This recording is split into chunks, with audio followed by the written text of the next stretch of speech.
Talk a little bit about your fall camp, as Coach Stick referred to as, but your prep, your season, and how are things going Yeah, so I far? think I think we're excited about the progress that we've made in the fall camp, starting on the 22nd. We had the ramp up. I think that was a good plan by the NCAA to get our guys back here and be able to be with them and condition them and get them ready for football practice. And then we got into our fall camp, and we see a lot of energy, Mike. Our guys are practicing hard. They're looking forward to practice, and we go early in the morning. We're checking in at 5:30 a.m. That's when we need to use our indoor practice facility. We're fortunate to have the High Performance Center, and our guys have shown up and really worked hard, and we're making progress. Got a ways to go yet to be game ready, but we're sure pleased with the progress we're making at this time.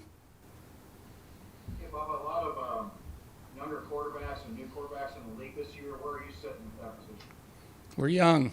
We are young, so we're going to be a lot like other teams in the league. Yet we're pleased with our guys, the progress they're making. Tommy Schuster is a second-year player that got some game action last year. He was pressed into action when we had two seniors hurt in back-to-back games, and he came in and did a good job against Sam Houston State. But that was his only extensive playing time, and he's done a good job in camp. And then Brock Boltman, who has taken snaps, is an older player in our program. He's a junior, yet he played a lot of receiver last year, but he took snaps at quarterback, and we're also working him there. And then Quincy Vaughn, who was an early enrollee last spring, has made good progress this spring too. And it's a real competition. We really have a competition going, and we'll see how it shakes out here and see the direction we go in about a week. Hey, Coach, thank you for the time today. Can you talk about the grind that you're about to face in the Missouri Valley, especially so much riding on just playing a conference schedule? Obviously, you're coming from the Big Sky kind of schedules, but just talk about that week-to-week grind in the Missouri Valley.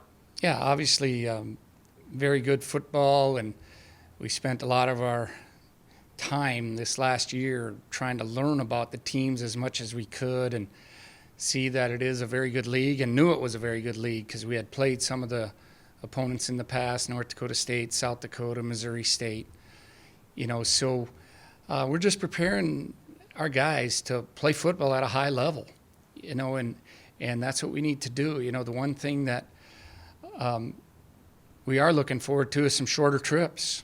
The travel in the Big Sky was different for us, and I thought in particular when we had to go back to back to the West Coast and maybe play a night game, and kickoff was 9 o'clock our local time, so that pushed our schedule way back on Sundays, and I always felt like that second game after that was the challenge. But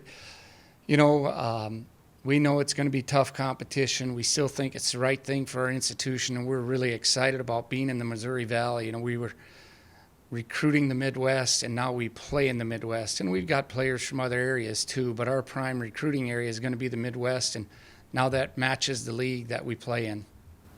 Coach, you've had a couple of teams play in the Alaris Center and in our league, but some have not. What can you tell those that have not been there yet? You've got 4 home games on the slate.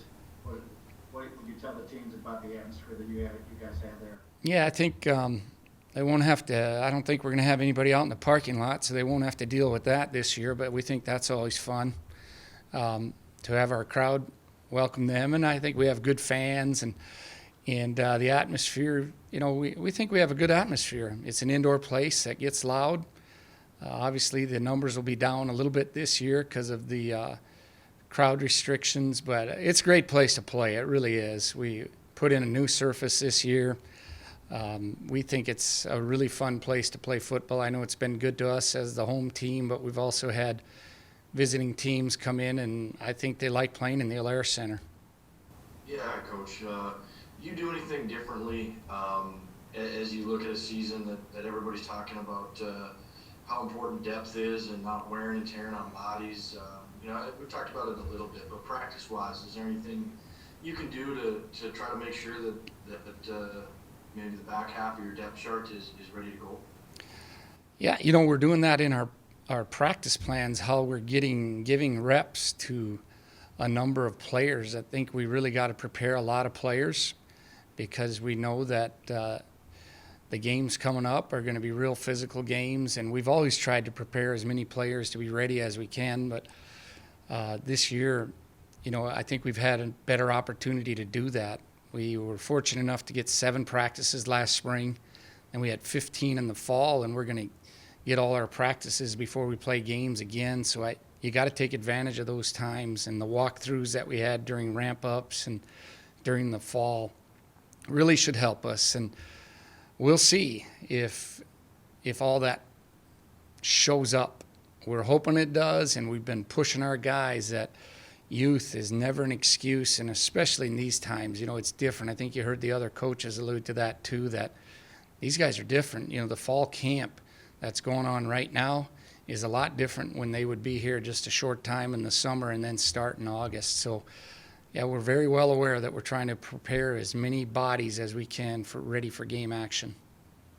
Hey, with the extra time that you obviously had in the fall, what were some of the things that you guys did as a team off the field? Obviously, you're limited with COVID, but just to really stay connected, to have the right mindset, and all the intangible stuff that you need to be successful. Yeah, I think our department helped us in that area. We had different Zoom meetings with guest speakers to try to get our guys to hear different messages about it wasn't always athletes. It was guys that have been successful off the field or people that have been successful off the field, and just to, share thoughts with what makes you excel at something that you're passionate about. And I thought our department helped us in that area very well. It was interesting how usually we're on our guys about, hey, you got to spend as much time together to get to know each other. And this fall hey, you got to keep separated. So that was a challenge, for college guys, especially those first-year guys. It was their first experience, and you're staying, social distancing, stay apart and all that. And I was really proud of our guys. They worked through it, and we got to get our 15 practices in. We made it through that, which we think was really important.